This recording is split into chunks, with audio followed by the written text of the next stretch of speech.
Hey, I'm so happy that John Piper is having Douglas Wilson speak at his Desiring God conference this year. I know, the Roman Catholic teachings of federal vision is now becoming accepted by Baptists.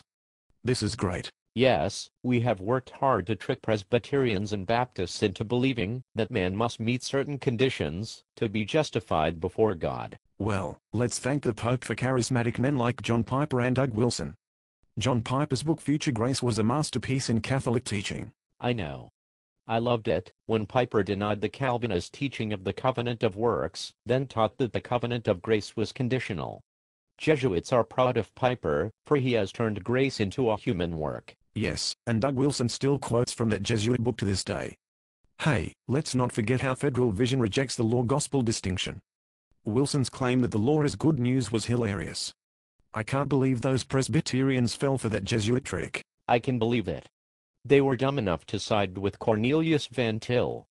If a Presbyterian believes their elders, when they claim the Bible is full of paradoxes that can't be solved, then they will believe anything their elders tell them. Yeah, they might as well go join the Catholic Church, for we Catholics also teach that men can't understand the Bible, so we must listen to the Pope to tell us what to believe. Hey, what are you talking about?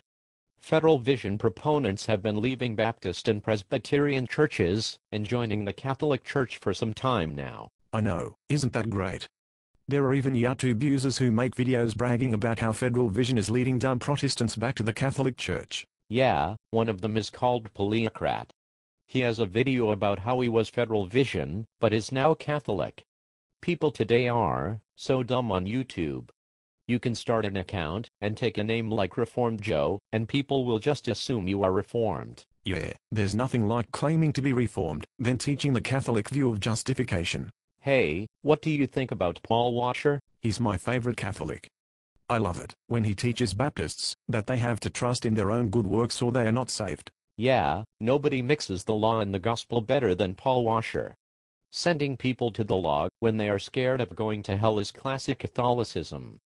People today have no idea that Martin Luther and John Calvin gave people the gospel and the promises of God annexed to the gospel when the law tariffed them. Hey, keep it down.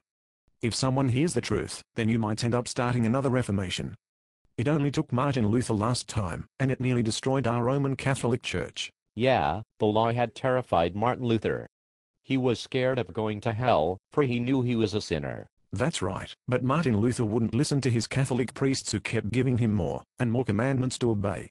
They kept pointing Martin Luther to his good works like Paul Washer does today, but Luther said he knew his best works were filthy. I know. Martin Luther finally discovered the gospel in the Bible and believed it. He also believed God's promises in the Bible too. He instantly had assurance of his salvation, and never again looked to the law for salvation or assurance. I hate Martin Luther. I hate Martin Luther too. If people study law-gospel distinction, then they will reject federal vision, they will learn how to rightly divide the Word of God, and they will never make it back to the Catholic Church. I hate Martin Luther so much. Let's go teach Baptists and Presbyterians that they must have good works to be saved. Yeah, and let's tell them we're Reformed too. I like tricking Protestants. Wait a minute, all this talk about Catholicism has given me gas. Ah, that's better.